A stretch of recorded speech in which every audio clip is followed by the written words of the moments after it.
We have mentioned that state of matter is a physical property, and that matter changing its state of matter by melting, freezing, evaporating, boiling, or condensing is a physical change.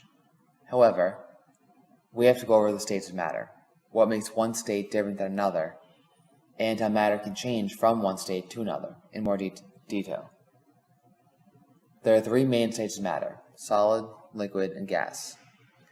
There are other states of matter that occur in extreme circumstances around the universe, though. The most abundant state of matter in the universe is actually one called plasma, which we will just go over. But plasma and these other states of matter occur less frequently on Earth, so we'll focus on solids, liquids, and gases for now. Which state of matter is in depends mainly on the energy of the particles making up the matter and their entropy. Entropy refers to the disorder or lack of organizational structure between the particles in a sample of matter. Something with high entropy has very disorganized and scattered particles. Something with low entropy has organized and structured particles. If you were to picture a classroom and call the students inside it the particles, you would say that it has low entropy while the students are taking a test, but high entropy during snack time. Usually, entropy increases with energy. When particles have a low energy level, they can settle into organized shapes and structures, but when they have a lot of energy, they move too much to maintain any kind of shape or structure. If an object has a definite shape, that means that its particles don't have enough energy to break out of that structure, so their entropy is low. If you think about the classroom full of kids again, students will usually stay organized and in their seats. But if the energy level goes way up, then sitting still becomes much more difficult and the room becomes more chaotic. When matter changes states, its particles are doing the same thing. They're transitioning from calm to wandering around to chaotic. Particles gain and lose energy when they change temperature.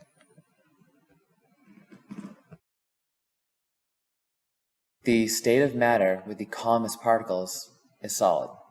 In solids, the particles have low entropy, usually a low amount of energy, and low temperature. As a result, they maintain a definite shape and a definite volume. Solids are either called crystalline solids or amorphous solids. Crystalline just means that the particles are organized into a pattern, and amorphous means that the particles are not organized in a specific pattern. To break down that word a bit, a means without, and morph means shape or appearance. So an amorphous solid is a type of solid that doesn't always form in a specific shape or pattern. It can vary from sample to sample. Liquids would be the wandering state of matter. They have a higher level of entropy, energy, and temperature than solids. They do maintain a definite volume, but they can't stay in a definite shape. The particles will conform to the shape of whatever container they're in, but they won't swell up to fill all the space.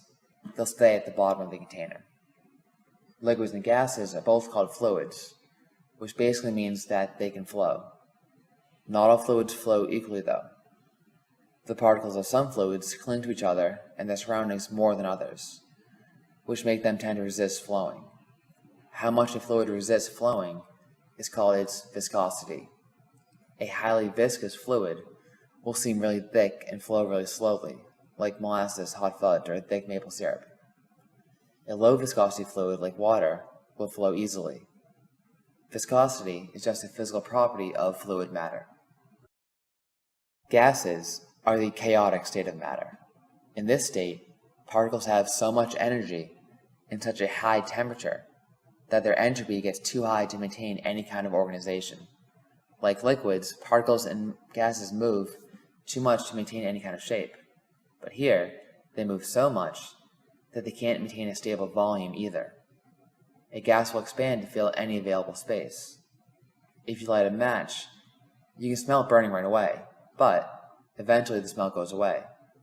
These scent particles didn't disappear. They just kept spreading out and expanding to fill the entire room, and became too spread out for your nose to notice them. If you light a candle, or if someone farts in a small room, The smell is much stronger than it would be in a big room because these scent particles don't have as much space to expand. The entropy of gases and how fast the particles move continues to increase as their energy and temperature increases. Since the difference between the states of matter is entropy, and since entropy increases with energy, to make matter change state, you add or take away energy. To add or take away energy, you add or take away heat. How much energy a type of matter needs to change states is a physical property of that type of matter. For example, liquid water can only exist between 0 and 100 degrees Celsius. Above that, it changes to gas. Below that, it changes to ice. All types of matter have certain temperatures at which they will change state. This is often used to help identify substances. If you observe that a certain solid melts at 50 degrees Celsius, then you can look up what solids melt at that temperature and have a pretty good idea of what it is. Each state change has its own name. They're listed below. Solid to liquid is melting. Liquid to gas is vaporization or evaporation. Gas to liquid is condensation. Liquid to solid is freezing. And solid to gas is sublimation. Now to discuss the universally abundant but terrestrially scarce state, plasma. Plasma is similar to gas in that it has no definite shape or volume, but its particles are electrically charged or ionized. A lot of the time, they'll actually give off radiant energy or light. Plasmas carry so much energy that atoms are missing particles, leaving some with a positive charge and others with a negative charge. Further, since they are ionized, they react to magnetism and can be directed. Some examples of plasma that you may be familiar with are lightning, flames, fluorescent lamps, neon displays, plasma TVs, and stars. The overwhelming mass of stars explains why plasma makes up most of the matter in the universe.